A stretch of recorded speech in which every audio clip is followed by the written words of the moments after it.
Welcome back, everybody. My name is Legit Lee, and today I just wanted to show you guys what I was trying to work on a little bit today. And I say a little bit because I was just testing out my end stops. So this is my CNC machine that I built, that I have a video on YouTube that you guys could check out. That's the 500 watt spindle that is for CNC milling. So like wood, PCBs, all kind of stuff like that. And on the other side, I got an end stop that's for the Z-axis, for up and down. So if I click it, you can see the little light turn on my finger. So it does have power. So I don't have my motors connected yet because of the fact that I'm waiting on some chips to come in from China. And hopefully they're the ones that are going to work. And it said that I should probably get it by September 16th or October 7th. And I really hope that it's not going to be that long, but I've been waiting and checking on the shipping, but I honestly have no idea what's going to happen. But anyway, so since this is my CNC machine, but it's using a 3D printer motherboard. That is the MKS Gen L version 1.0. And I have it connected to that USB port that goes to my Raspberry Pi over here. This is the Raspberry Pi 4 with a touchscreen LCD, and it's running octoprint. So if I go down, you guys can see over here. If I go here, you can see it's connected. Now this is for movement. And right here I have two motors sitting on top of me. This is for the Z-axis. You can see it's connected over here down to that connection wire right there. That's for the stepper motor port. So all four stepper motor wires for A and B is connected to this stepper motor right here for the Z. So if I go up or down, that's Z. So if I press up, you can see that the motor moves. So, and it's only connected to that one stepper motor driver. I'm not sure if that's the TMC 2208 or what, but because it's been a while since I've been messing with all this stuff, so it's kind of hard to remember all the stuff that I got. But I know that's not the A4988 one. I do have those, and I think a DRV 8825, I think is what it's called. But anyway, if I go up, you can see that the motor spins counterclockwise to go up. Now if I go down, you'll see it go in reverse to go down. So the stepper driver over there is working. But I'm waiting for some chips to come in so I can get these TB6600 stepper drivers. And I got a lot of those. I got like 10 of them, I think. But I only need really 3 for X, Y, and Z. But I made my own little chip for that a long time ago. And I think it's sort of working, but it's not perfect yet. I gotta wait for the other chips to come in. So when I get the other chips in, I'm probably going to make my own chips, and then I'll probably start selling them for people to use. So anyway, this is the NEMA 23 stepper motor. And if I move the axis around, this is for the Y-axis, for front and back. So if I go up, you can kind of hear it spin. So if I click again, it moves a little bit, but it's not doing the best. So if I go up, it goes opposite direction. Forward. It goes opposite direction. So I really hope that the chips that I get are really gonna help make this whole machine work again. Cause that's the issue that I'm having. I don't really know exactly how I got everything set up. I mean, I have been trying to copy what that chip looks like that I made, but I'd rather just try the ones that I ordered on Amazon. Anyway, if I press home, it's gonna start trying to move a little bit, and this is the end stop that I was testing out for the y-axis to go back. So in a second you'll hear the stepper motor trying to run, but it probably won't really do anything. I don't know. You hear it? That buzzing noise. So if I hit the end stop, see, then it stops.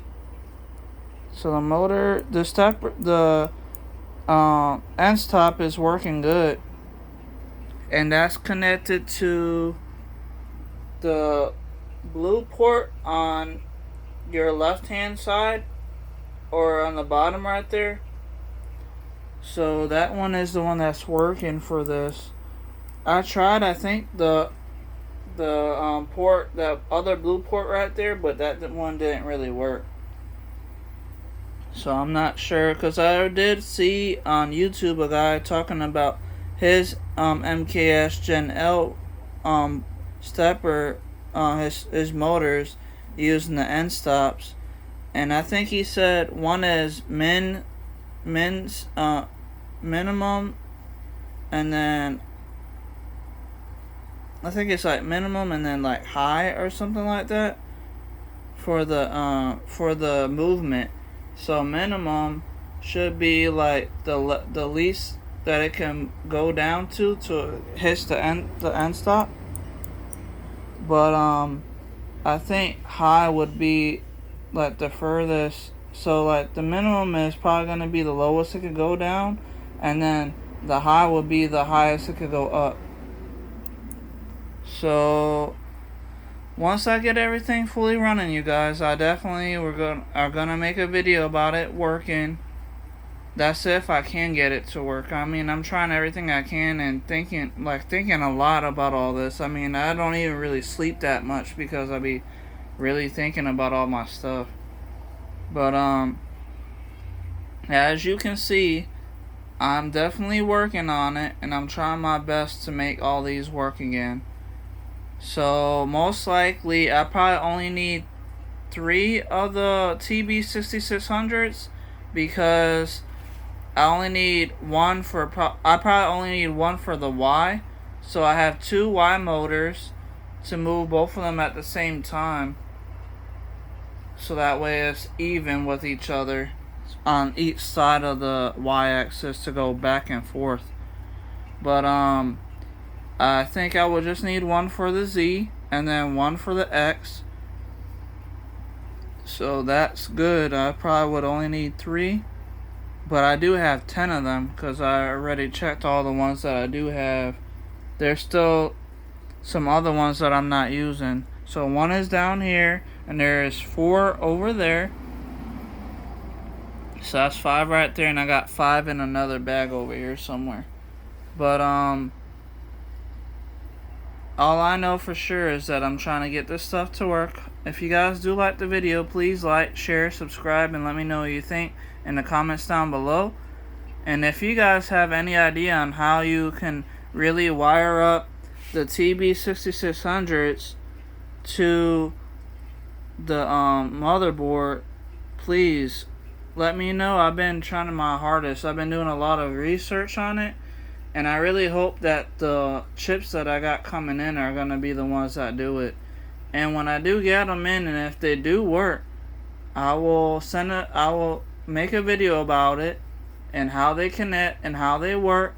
And I will when I am done with, because I'm going to get 4 of those, so I only need 3. So one of the other ones I get, I'm going to try to copy how they designed it and make my own, and then I'll probably start trying to sell those for people to use them.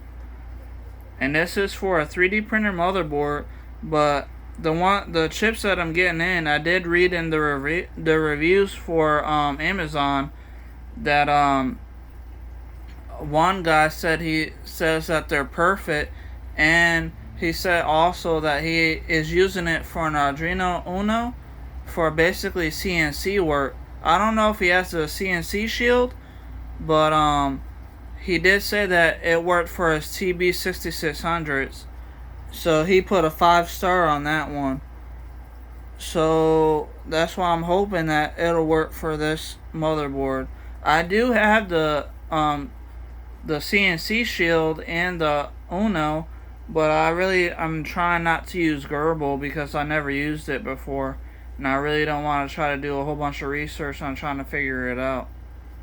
But really I just want to stick with Merlin, that firmware for the motherboard, and make this machine work again. And then I'll probably add my laser again, so that way I can do laser engraving and have it like do wording, so that way it'll be like cutting out wood and then laser engraving like pictures and all kind of stuff like that. But like I said, hope you guys like the video. Please like, share, subscribe.